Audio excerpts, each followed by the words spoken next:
I'm Lisa Stone, and you're listening to Parenting Aces.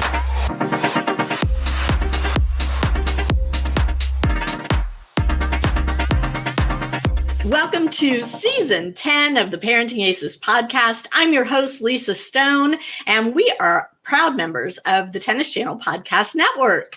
I am so excited this week to focus our podcast around fitness training for junior tennis players. And I've gotten several requests from you listeners to do another podcast, really taking a deeper dive into fitness training and what kinds of things our junior athletes should be doing when they are not on the court hitting tennis balls.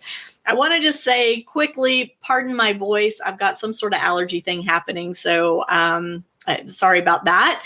Also want to say up front, if you are listening to this podcast, I urge you to either go to parentingaces.com or the Parenting Aces YouTube channel to watch the video version, because this week's guest, Dean Hollingworth, is going to be sharing video and showing specific exercises for kids to be doing. And you're just going to miss that if you're listening only to the audio version. So again, the video, it will be on parentingaces.com and also on the Parenting Aces YouTube channel.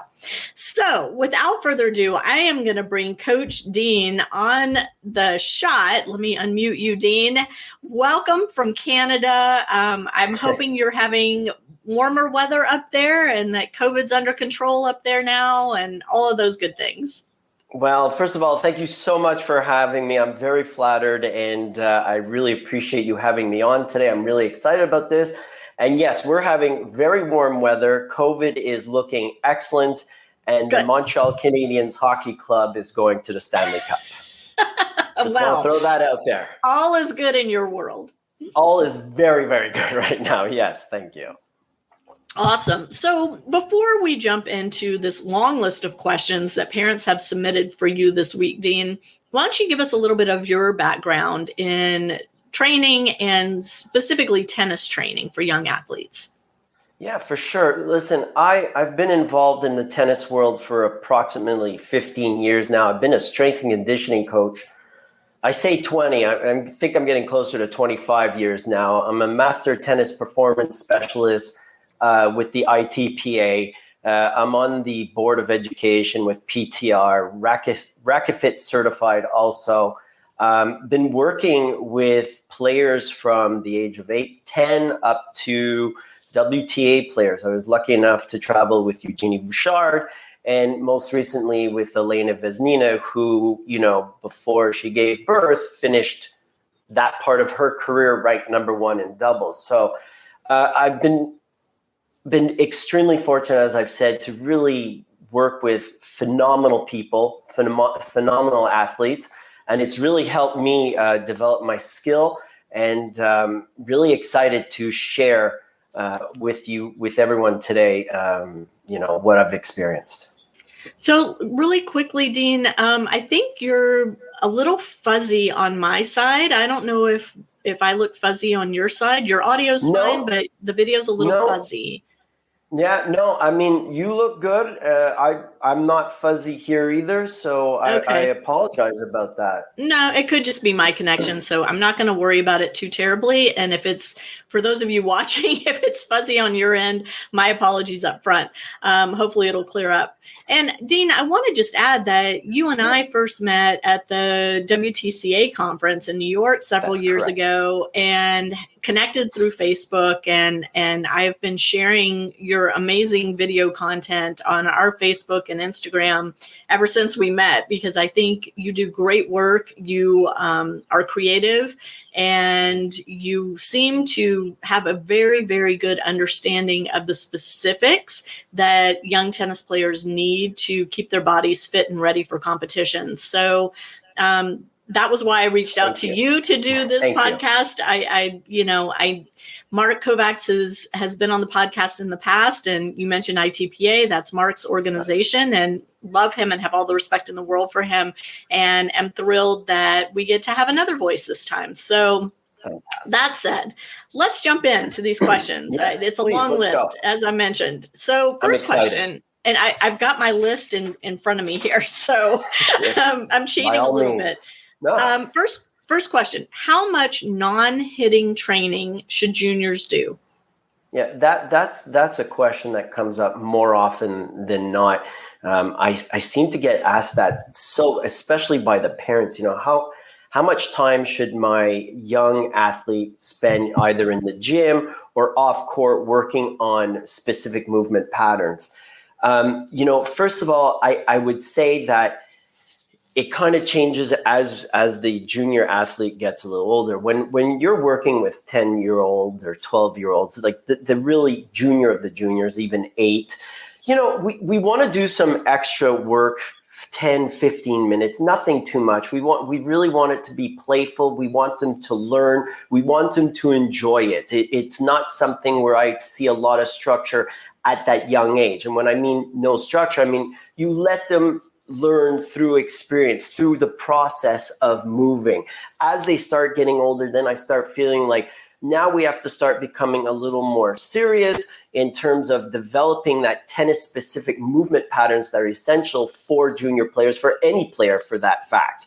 That your warm-up, just taking a slight step back, your warm-up should really incorporate some of this. I truly believe that if a warm-up does not have any specific patterns in it that the athlete will be performing on court prior to getting on court, then that warm-up is really lacking. So having said that, I think, if you can somehow perform 30 minutes of movement training 3 to 4 times a week, and I would highly encourage parents that it should be done prior to practice. If your child is going on court for an hour and a half, 2 hours, coming off afterwards, trying to develop specific motor skills, trying to develop acceleration, explosiveness, that does not work. You want to do it when the athlete is fresh. So definitely, 3, 4, even 5 times a week, depending on how much time the athlete's putting on the court, because that's one thing we have to be concerned about, is this load, this volume that tennis players seem to just get pounded with. It's a repetitive sport, and it's not surprising sometimes that, the shoulders, the back, the knee injuries, especially with young kids that are developing. We have to be smart. We have to be smart with our loading phase. We have to be smart with the amount of time that they're putting on. I'm a firm believer that less is more. I'd rather see an athlete be on the court for an hour and a half working hard than 3 hours of, work that isn't truly up to par. So I think 30 minutes, 3 to 5 times a week on court, not on court, but on court type of drills, movement drills. And then as the athlete gets older, then we really have to look into developing that young athlete in a more physical sense, meaning starting to work out. Now, the workout doesn't have to be hours in a gym whatsoever. If you go in, you work hard, it's well planned out, 2 to 3 times a week, 40 minutes, 45 minutes tops. I don't even like being in the gym that long. I will not ask someone else to stay in the gym for that amount of time. Got it. Okay. And we're going to get more specific as we go. So those of you listening / hopefully watching, be patient with us. We've got lots of questions to get through. So next question, should juniors attend specific agility speed facilities that seem to be popping up all over the place? Oh, that's not an easy question to answer from the standpoint that it really depends on the facility. I've seen some facilities where they do phenomenal work, and I've also seen the other side of that coin, whereas they have one trainer for numerous kids. Often it's a very young coach that's just come into the business and has been told what to do, and it's more along the lines of barking out orders than actually helping the young athletes become better athletes and, correcting and showing proper technique. So I can't say yes or no, because it really depends on the situation and the facility itself. And one of the things with tennis is that I have seen some kids go to very reputable facilities that teach speed and agility, but tennis is a different animal. It's different. You have to incorporate the split step. You have to incorporate specific movement patterns.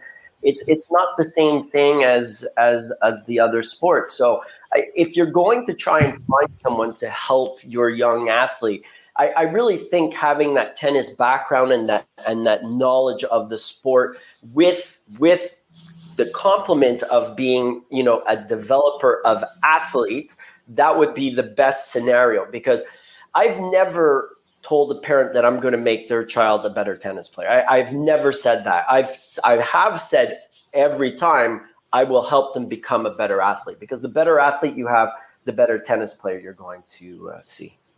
So that is exactly in line with what I am hearing from top coaches all over the place, which is develop the athlete first, the tennis player second. Yeah, it's true. And, on that topic, Lisa, it's not just these facilities. I have kids that go to universities and they come back and they're like, wow, the coach, the poor fitness coach, he's with the football team. He's trying to train us like football players, and it's not working. And let me say this I'm not talking about a D2. I mean, I've heard this from some high level D1 colleges where it's the assistant football strength and conditioning coach working with the women's or the men's tennis team, and it's just not meshing. Right. So I'm going to skip down the list because you brought it up. How do you find the right fitness coach? Oof, that's the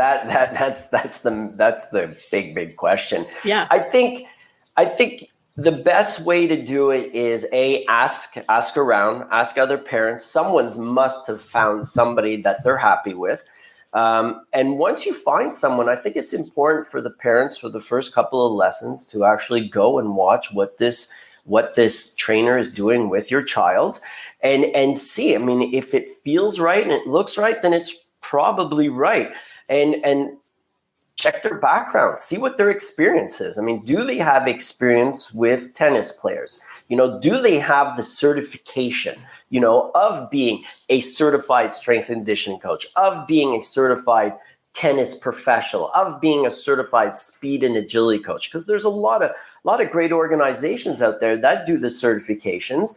And at least I would want to see somebody that has taken the time to invest in themselves, to reinvest in the athlete. Yeah, I love that. And I know that, these certifications, some of them, are mail order, pay your $150 and get your certificate. But the ones that you're mentioning are much more in-depth in terms of the training that the coach needs to do, the type of testing that they undergo in order to gain the certification. And so these are reputable, as you said, organizations, ITPA, certified strength and conditioning coach. These are organizations that I think parents should feel comfortable trusting that certification, that it is going to at least give the coach a basic level of knowledge to, at the very least, not injure your child, which, we all have seen and heard those stories of kids getting really badly hurt in the gym. Well, the stats don't lie. 70% of injuries in the gym are usually due to a lack of supervision. Right there. I mean, that's not right. And then also just doing too much too soon and not doing what's appropriate for the young athlete. I mean, fortunately and unfortunately now with social media, you get to watch a lot of different type of exercises. And some of it's not right. It's wrong. It's being produced for likes. It's being produced for extra, followers because it looks cool. And at the end of the day, I mean, keep it simple, stupid. I mean, that's the truth. The KISS principle, and the basics will get you further than all the coolest exercises. Because what a high level tennis player is doing today is not appropriate for your 12-year-old. That's the bottom line. What they were doing when they're 12, that would be more appropriate. I mean, I've seen it in gyms where, hockey's huge in Montreal. So, this one young boy, I'll never forget this, is training. And then the parent, I go to parent, I say, I don't want to butt in here too much, but it's not appropriate. And the father said to me, oh, well, this is a training program of an NHL player. Well, you've proven my point. Your 12-year-old son is not an NHL athlete at this point. So, again, simple and pay attention to detail. I mean, I don't think the detail can be overstated in this case. Yeah. Agree. Okay. Next question. What weight lifts are most important to tennis? Okay. So I think, again, this really depends on our age groups. And, I can show you videos of some of my younger athletes working out and doing very basic exercises. I think people have to realize that the human body performs a push, a pull, a squat, a hinge, rotation, and locomotion. That's how you should be training the body. If you have a 12 or 14-year-old son or daughter and the trainer's putting together something that looks like a bodybuilding plan to do chest and back one day, biceps and triceps next, that's not it. We want exercises that are really going to incorporate the full body. As the athlete gets older, then we can start becoming a little more not creative, but for a lack of a better word, advanced in their training programs, from the standpoint that please learn how to squat. Do a squat first, do a split squat first, lateral lunges before you start jumping off of things and loading it up. I mean, that's what I want to see. When I get a 15-year-old athlete, I want to make sure that they know all the basics before we go any further with it. And it's not because you're 12 that you shouldn't be doing something that that's 15. Fitness is like maturation. You can have two 12-year-olds, but one's more mature and has grown quicker, and the other one is less mature and not at the same level. But it's the same thing for fitness, Lisa, because listen, at the end of the day, if I get a 15-year-old and I just started working with a 16-year-old female athlete, tennis player, and she's never been in the gym before. Mm-hmm. So the program that the 12-year-old or the 10-year-old is doing is appropriate. So it really comes down to, listen, what's their age in terms of fitness experience? Mm-hmm. And then that could start, building upon that. And again, this is really important. Step by step, take your time with it and develop the precision that you want to see. Sorry. Let me just clarify then. So what I hear you saying, Dean, is the first step is to learn how to perform the basic moves properly with just your own body weight, not adding weights, no barbells, no bands, no nothing, just your own body weight. Do you know how to lunge properly? Do you know how to squat properly? Do you know how to rotate your hips, your trunk, without causing injury, without complicating the move and stressing the wrong parts of the body at the wrong time? And then once you have those basic movements perfected, that's when you start adding the load, the weight, or the resistance, or the height, or adding in plyometrics, things like that. Yeah, 100%. Okay. And it's not big. And you can start loading up a young athlete too, because I know that's one of the questions I'm sure it is going. Yeah, it always is. Is it okay to load, my young junior player? Well, I don't see anything wrong with a 10-year-old holding a 10-pound weight and doing an extra squat. They walk around with their tennis bags, with their school bags that weigh way more than this, And then when you talk about doing perhaps a one-arm press, I mean, that's way easier than doing push-ups. We have to use our heads with this. It's not because it's a body weight exercise that it's so much easier. Push-ups are darn hard. And if you watch most of the junior players, they butcher. They're not done that well, unfortunately. And when you ask them to do it well, they can pop out maybe, depending on the athlete, but traditionally, it's less than 10. So. Mm-hmm. Yeah. Right.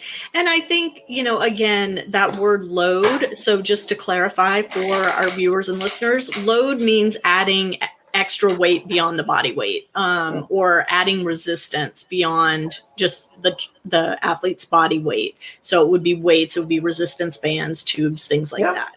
Yeah. Yeah. Well, traditionally for me, with the younger athletes, I'll have them, especially if we're looking between the ages of 10 and 12, I don't really need weights. The resistant bands will do what you need to be done for the athlete in order for them to get stronger. I mean, we have a phenomenal 10-year-old girl in our system. She's been with me now for 2 years. So her squat is clean. Her lunges are clean. So when she does squats, I have no problem with her holding a 10, 12-pound weight. I mean, she does it perfectly.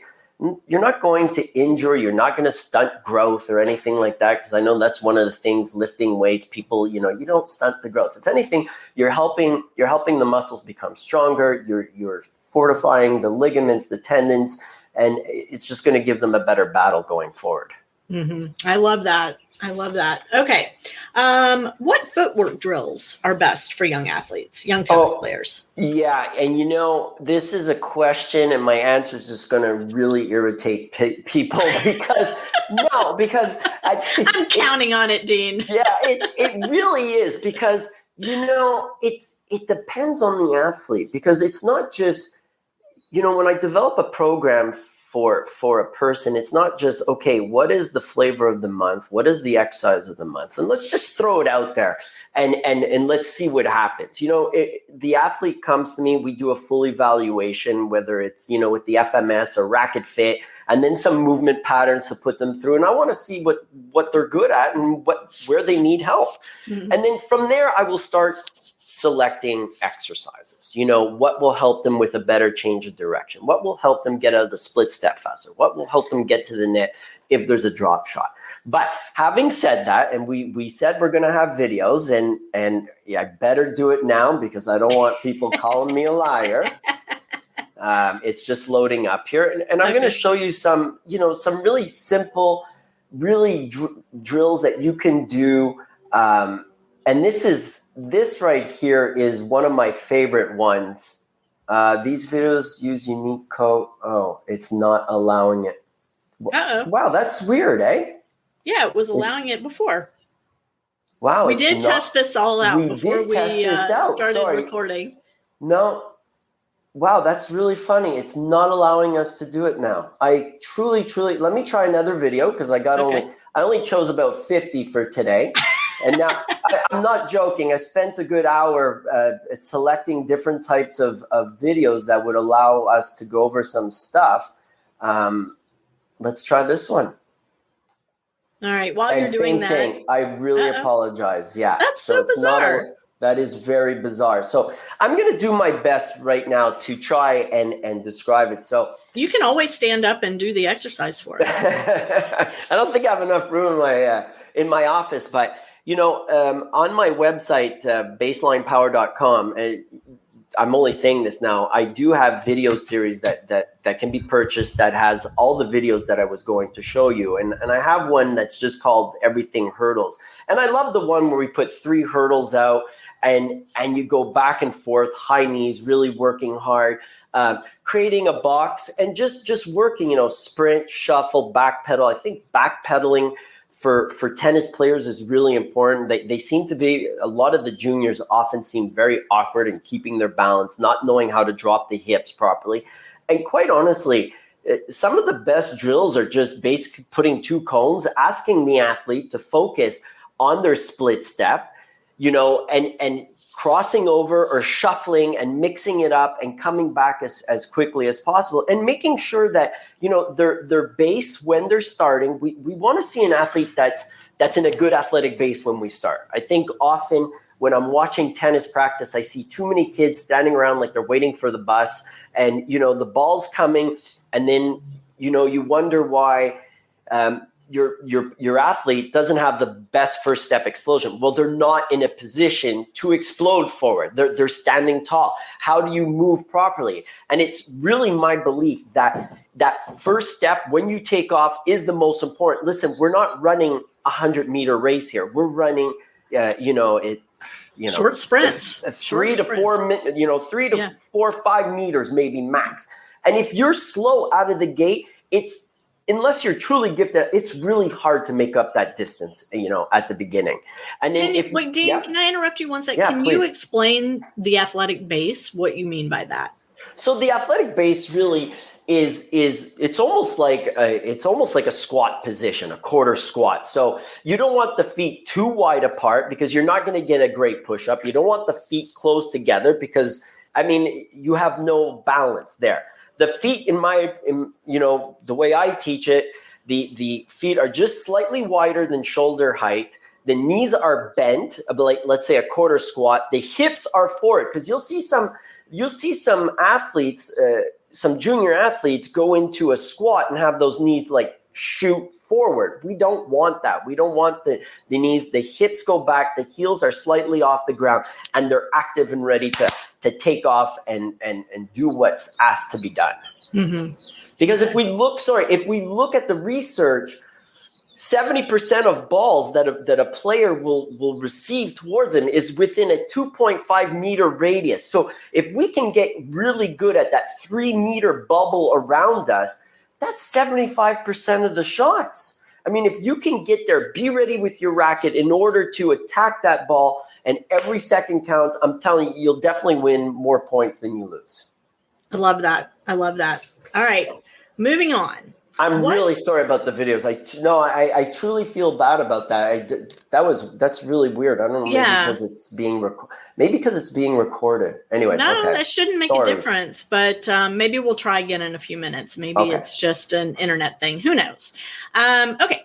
What are some dynamics? I don't know what that means exactly. What are some dynamics a junior player on hiatus can do while recovering from injury? So I guess maybe dynamic stretching or dynamic exercises, or just stretches and exercises in general, maybe. Well, that would depend on the injury also. So, if let's take ankle just for an example, because I find ankles are something that are interesting from the standpoint that, yes, the junior athletes will get ankle sprains. Even if you step on a ball, you sprained your ankle. Yeah. I find a lot of times that the junior athletes or any athlete does not recover properly from this. Yes, the pain's gone. I've put ice on it. I'll tape it for a while. But I think the really important thing is the strengthening of the ankle again to come back. We have to keep one thing in mind, or maybe more than one thing, hopefully today, is that the number one predictor of injury is past injury. So once you've sprained your ankle, that ankle... Say that again, because that's important. The number one predictor of injury is past injury.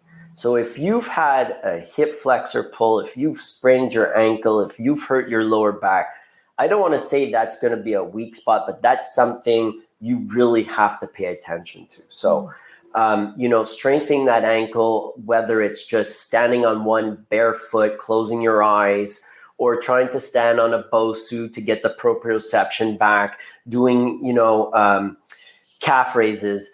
I just posted on this a couple of days ago on Instagram. So a lot of these exercises I'm talking about, in my defense now, are on my Instagram page.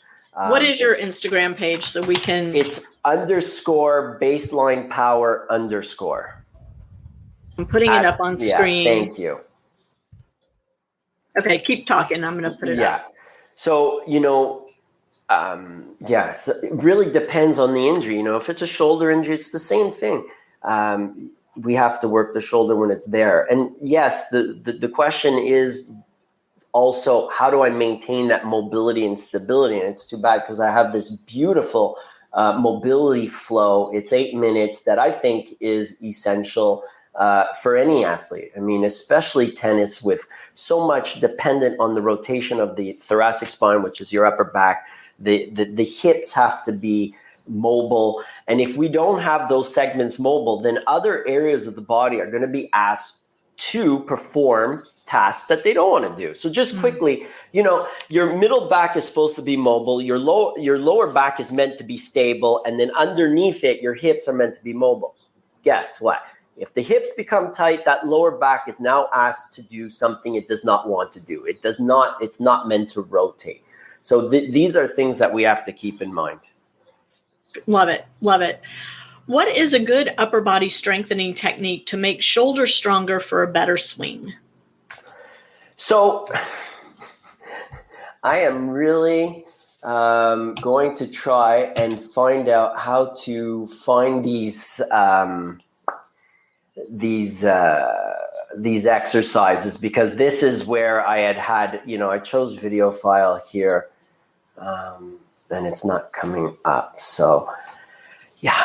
If we can't make them work, maybe you can email me links and I can include the links in the show notes. Yeah, for sure. I'd be more than happy. I'll load them up somewhere. So, the one thing about that question that I find really interesting is that, how do I strengthen the shoulder to have a better to have a better swing?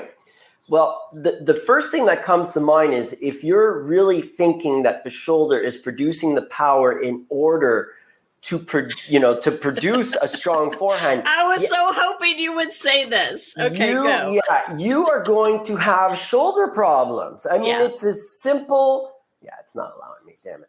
It's as simple as that. Everybody has to realize that power production comes from the ground up, through the legs, through the hips, a strong core, into our swing forward. Yes, you need a strong shoulder in order to maintain that ability to swing, to decelerate. The traditional exercises, again, your external rotation at 90 degrees, 0 degrees, anything with a band, coming into an X, on a Swiss ball doing T's and Y's. Those exercises are truly, truly important. Right. And what you just were talking about power starting from the ground up, is what's called the kinetic chain. And so understanding the kinetic chain, can you tell I used to be a fitness instructor? Understanding the kinetic chain and how it impacts your child's ability to perform well on the court is crucial to everything else that we're talking about today. You don't, as Dean just said, a strong shoulder does not make a stronger swing.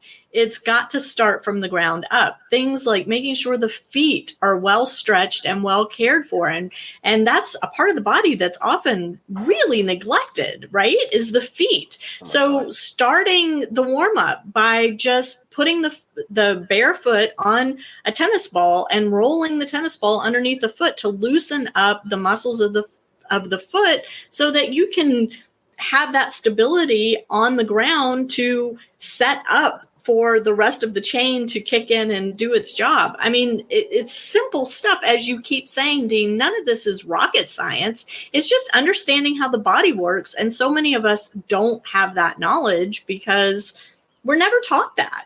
Mm-hmm. I love what you said about, starting with the foot, rolling the foot. I think that's essential.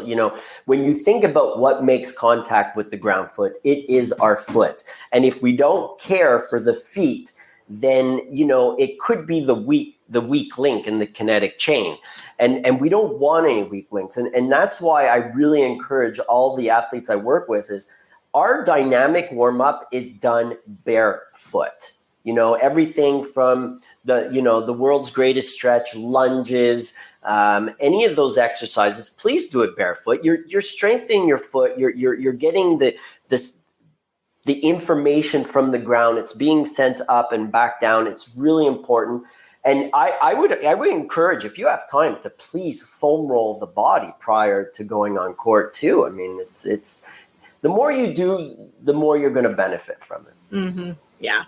And it's all just preparation for play, right? And preparation for injury prevention, because the better prepared your body is before you exert it, the less likely you are to get injured. I mean, aside from stepping on a tennis ball, which is just one of those fluky things. Yeah. No, but I think, and well said, Lisa, I mean,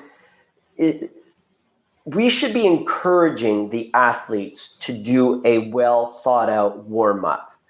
That involves some foam rolling. That involves elastics to activate the body. That involves exercises to prepare for the rigors of tennis, to do some shuffling, some crossover, some sprints. I don't want my athletes' first sprint coming on a tennis court when they have to chase a ball. I want them really ready for anything that they will be faced with. And that leads to just kind of, I'm just going to jump in here, but in the child's tennis bag, there should be bands. There should be a tube, at least one resistance level of tubing in the tennis bag. You can now buy the pretty short foam rollers. Amazon sells them. I think we have a link in our Amazon shop. If you go to amazon.com/parentingaces, I think there's a link to a shorter foam roller in there. That should be in the trunk. That should go with you every day to practice, every tournament, in the hotel room, wherever. And it's just simple things. You don't need to schlep around 25-pound weights, if you have these other things with you to get the body ready to play. 100%. And I'd like to add also, a lacrosse ball, a baseball, also the smaller elastics that you can put around your ankles to activate the glutes and the hip flexor and the lower body. I mean, that should be standard for everybody. Love it. Love it.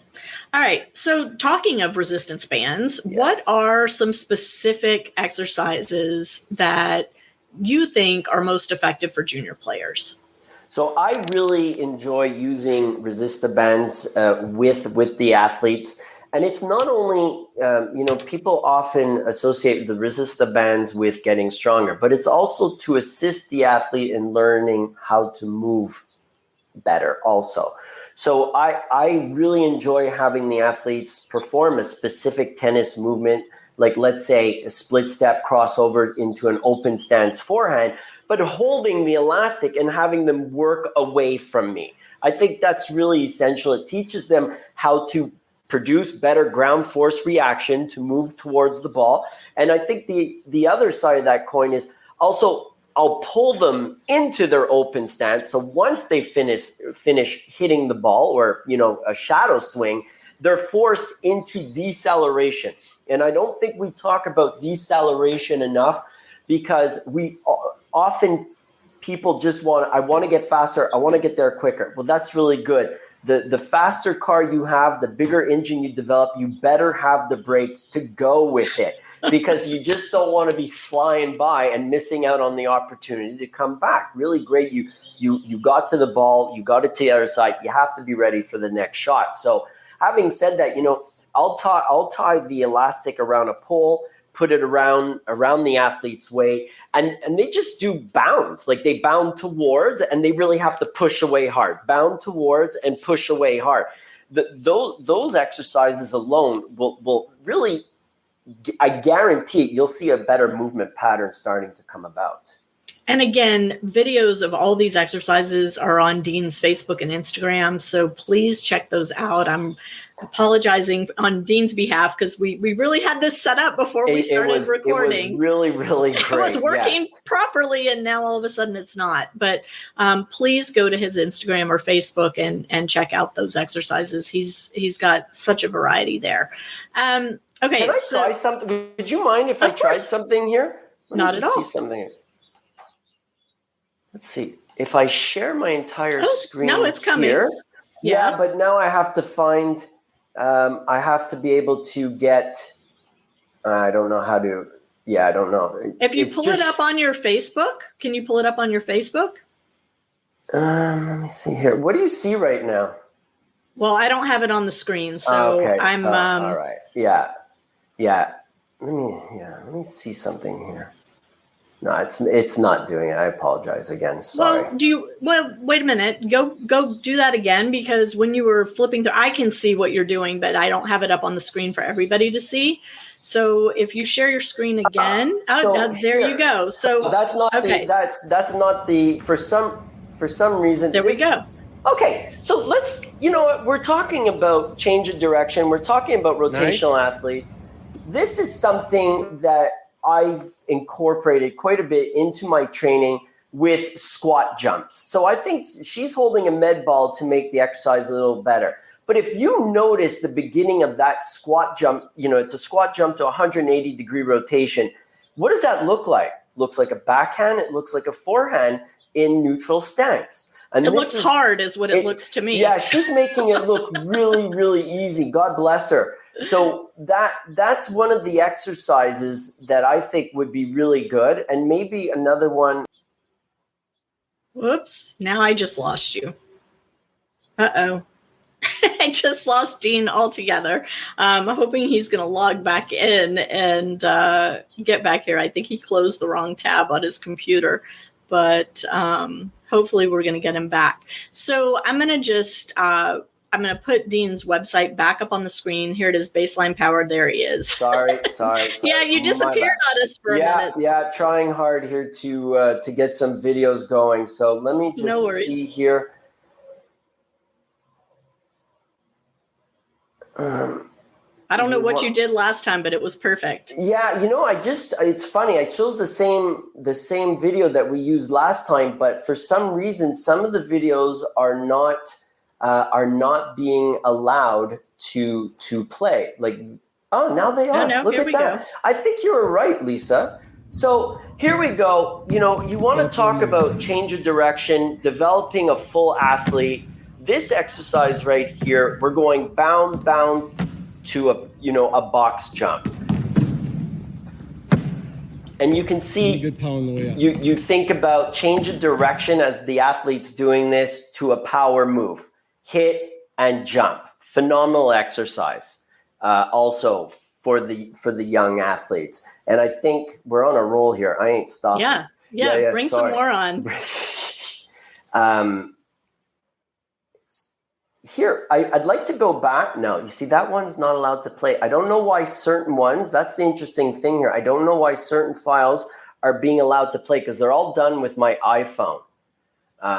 Weird. It's really, really weird. Yeah. Yeah. In terms of movement, boy, I hope this one plays, and it doesn't. So we're lucky we found a few. I don't want to go through all of them. Lisa, I will set something up for the people. Again, I feel very, very bad about this, but split step off, split step on, starts, squats, resisted starts. If we could see this would be good, and it's not going. So, all right, we're going to end.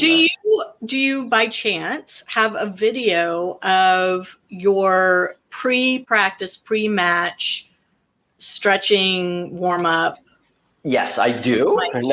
Yes, I absolutely do. It's because this is one of those questions I get all the time. Like, what should my child be doing before they step foot on the court? So, yeah, it's not playing, unfortunately. Okay, that one. that's okay. I truly apologize because it is a 3-part series on that. So, I think that the warm up should last anywhere between 20 minutes for sure. A warm up of 10 minutes, you can't cover everything.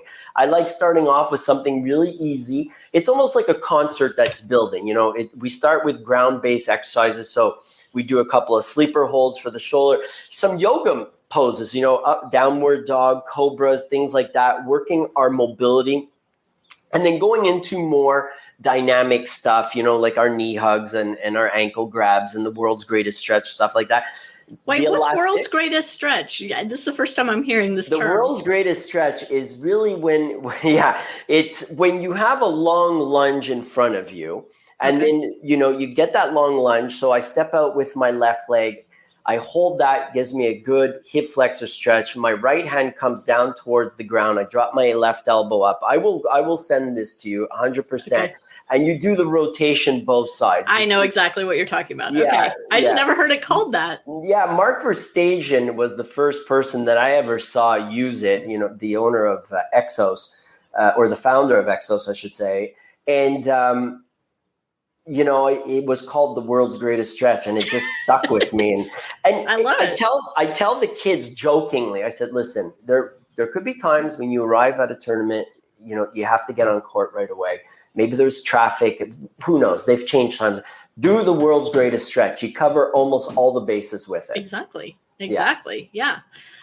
So this one parent emailed me and said, I need something for my kids to do in 15 minutes while I'm making their breakfast, fixing their lunches, blah, blah, blah, blah, blah, before I drop them off at tennis. I want it to become automatic, but I don't know what they should be doing each day, every day, to prevent injury.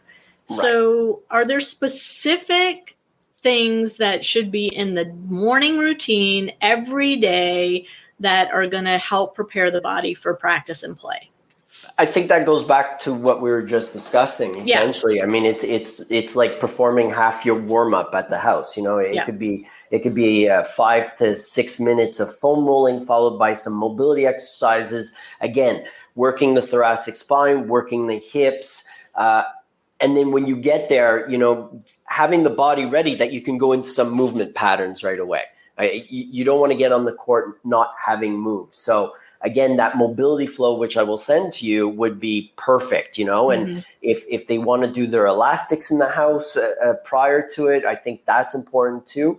But I love the idea of getting ready prior to getting to the facility. I think that's brilliant. It is. And one thing I'll just add to that is if you have a long drive, so they've done this stuff at home and then they're sitting in the car for 20, 30, 45 minutes, they kind of have to start over when they get there, right? Yeah. I mean, sitting is just brutal. It's the worst. It's called the new smoking, sitting. So I think that's a great point. Don't warm up and then sit in the car for a half hour and think you're ready to go. You're going to have to do something. You may be a little further ahead. I wouldn't say it's, worth zero, but I don't think it's worth everything you might think. I mean, especially in the winter, like up here in Montreal in the winter, forget it. I mean, the car's only warming up by the time you get to the club. So you're frozen already. Yeah. This next question, I think we've touched on. How safe is weight training and conditioning before puberty? I think we've talked about that, and that it really depends on the child and their athletic abilities and how long they've been doing all this stuff and what their technique is, and have they perfected those basic movement patterns. So we don't need to rehash that. I would like to add something to that because you touched on it. It's not just their age; it's also their level of maturity and their ability to take to follow instructions.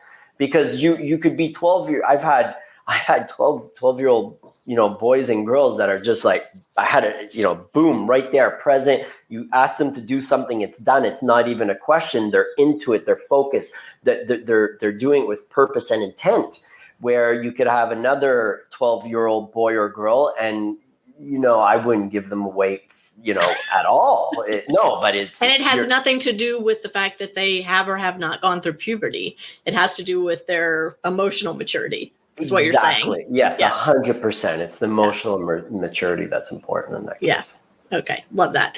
How many days a week and how long should a player be doing off-court fitness for the different age groups? So we alluded to this a little bit at the beginning, but can we get really specific? So starting, under 12, then the 13, 14 age range, 15, 16, 17, 18. Yeah, I think for the younger kids, especially, as the young athlete matures, if we look at the long-term athletic development, when they're younger, they're like sponges. Things get introduced. It's much easier to learn. It's much easier to develop their athletic ability. So I would really want to challenge them as much as possible with drills that are not tennis related. I think we got to get out of that mindset that everything has to be tennis oriented with a 12 to 13-year-old. And I think, my question would be, how often do you go to the club? If you're going 3 times a week, then I think, if it's 3 times a week, then you can find,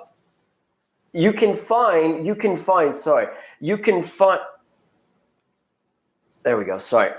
Call was coming through. We can find, time for them to do. So I think, for 10 to 12-year-old athletes, I find, depending again on the maturity level, some of them can do a full hour of fitness, of moving drills because they love it and they're experiencing it. My goodness, I had an 8-year-old girl come see me this week, and I asked the mother, I said, you think she's going to be able to last an hour? And she says, well, we'll see, and she was phenomenal. I mean, it just blew my mind. Everything, she was into it. She could have lasted much longer. I think less is better. So for that age group, I would say, 30 minutes, 3 to 4 times a week. Again, depending on the athleticism of your child, maybe they need to be caught up a little more. That's why I think, for the younger kids, it's important to play various sports in order to learn the different movement skills, the ABCs that we need. As we go up, I think as we start getting older, then we have to start spending more time in terms of not only being off-court agility exercises or change of direction exercises, but now we have to start thinking about some gym time also. And I would say, a full hour, when I get some individuals to come see me and we work for a full hour, we can get everything done in an hour. But it's got to be chop. It's not listening to music and hanging out and talking or texting with your friends. Everything. Focus. You can get it. Yeah.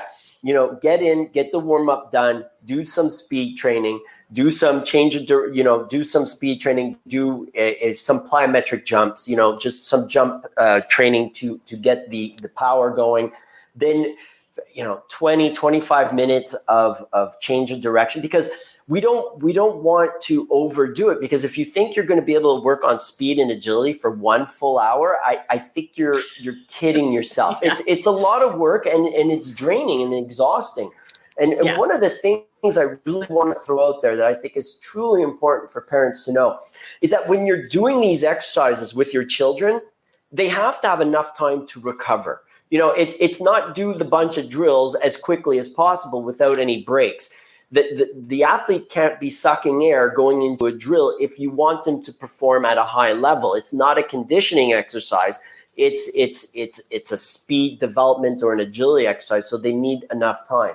And then also they're more likely to get hurt if you don't give them that recovery time, because they're going to get sloppy in their execution. Exactly. And we don't, that's a great point, because when performing these exercises, it's just as important, the technique, as it would be to hitting a great serve. I mean, it's, these are skills that can be learned. Sprinting is a skill. Change of direction is a skill that can be learned by the athletes. And then as you start getting as we start getting older, then that gym time has to increase. And it's not just, I think an hour of fitness, an hour 15 of fitness is great. I wouldn't go 2 hours of fitness. I personally would want to just throw myself off a building.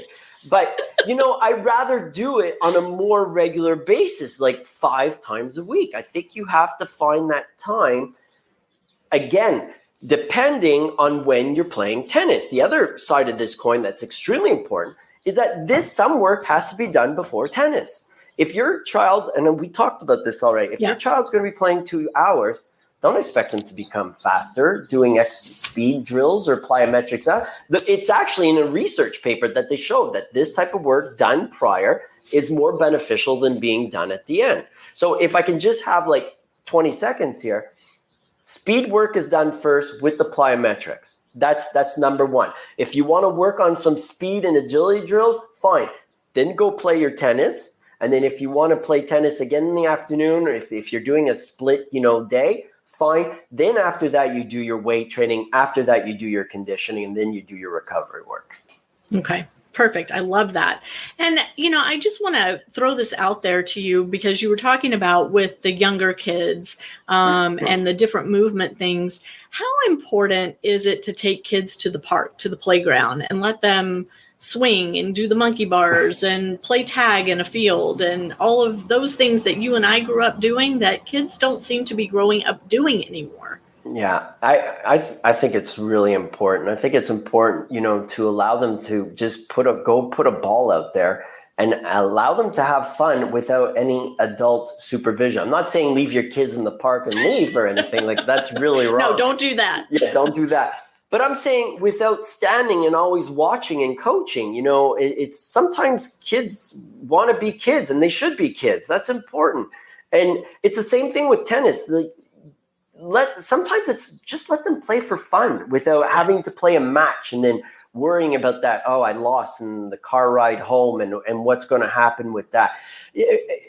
You can learn so much more when you're having fun and it's just coming natural, because, especially depending on the age, self-learning, self-taught just through different movement patterns is very viable. Yes. Yeah.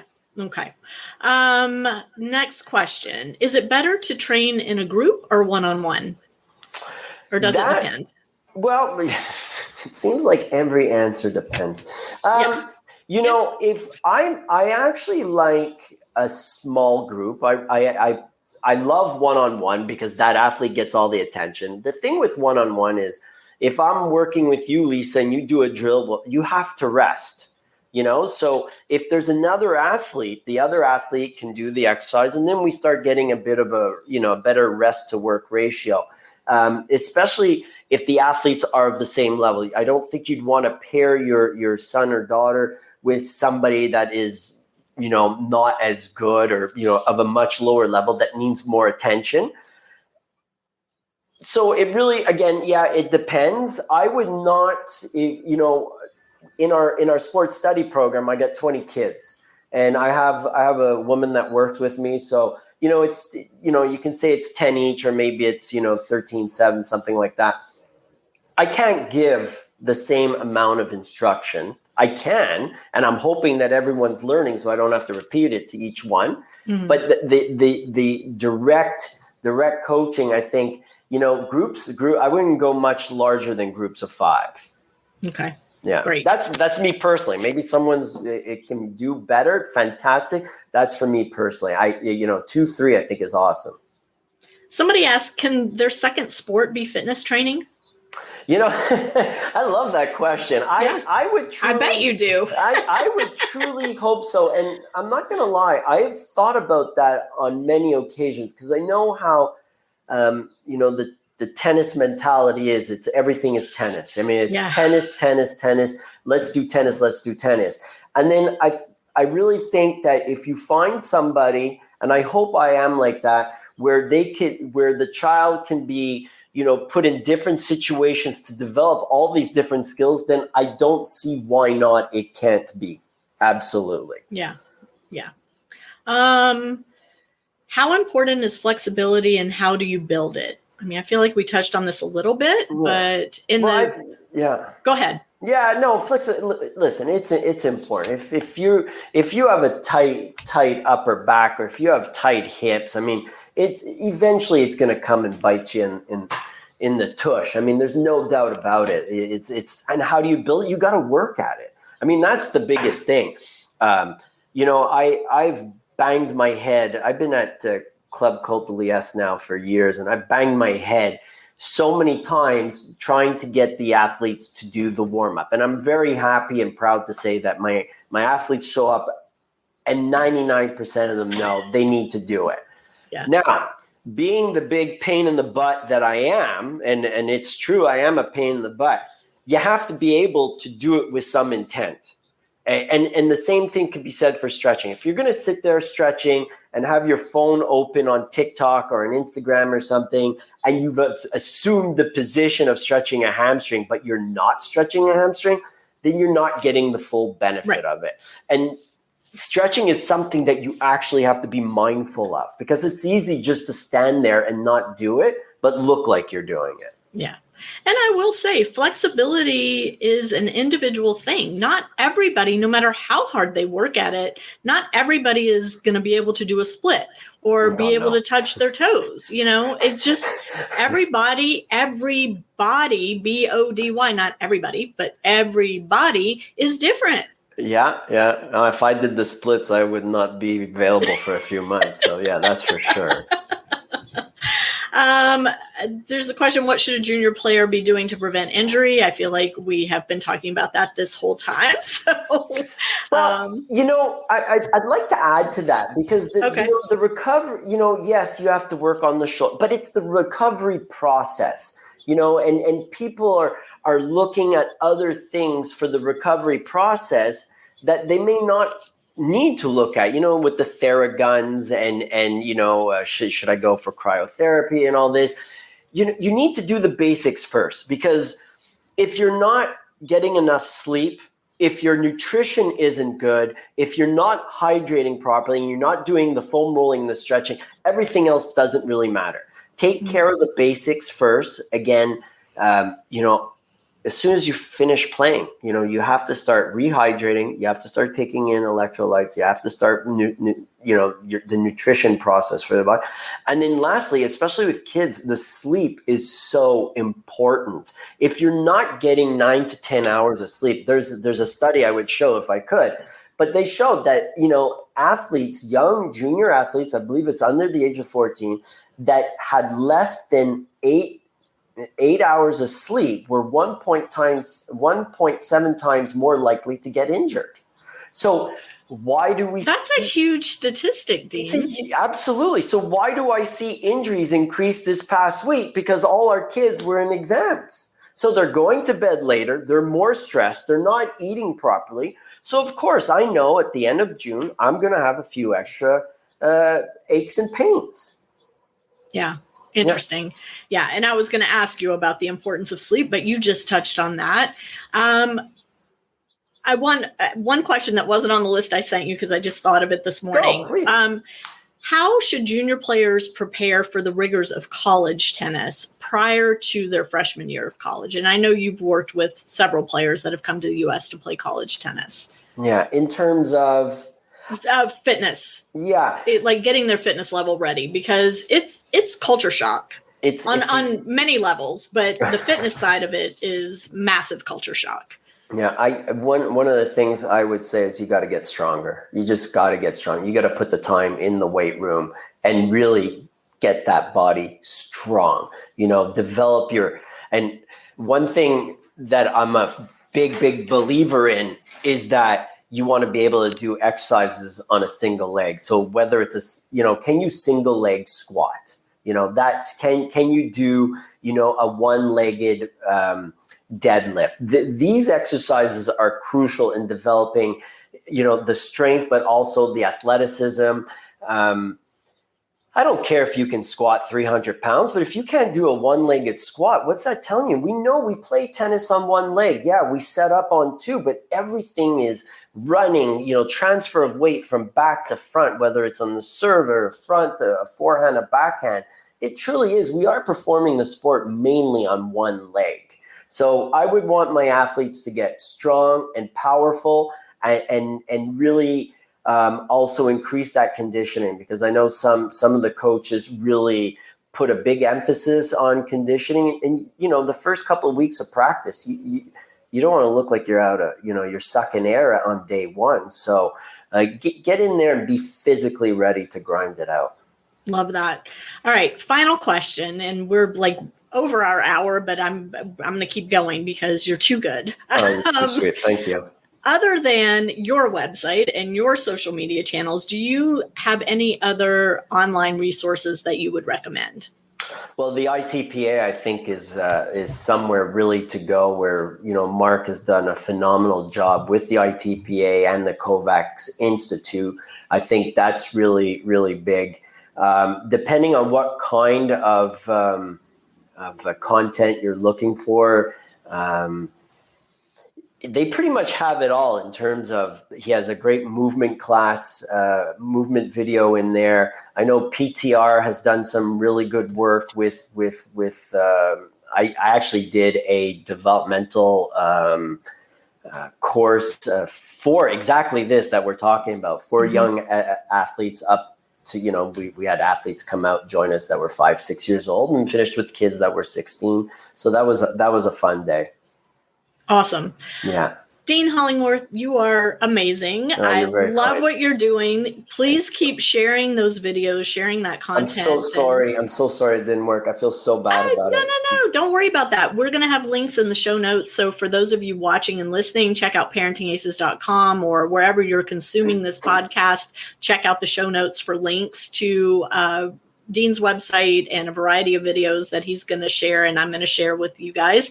And also, thanks, Dean, for letting me repost your stuff, because we got to get it in the hands of the parents and the junior coaches and the junior players themselves, so they understand how to stay healthy out there and be able to perform at their best and avoid injury. So yes. Thank you so much.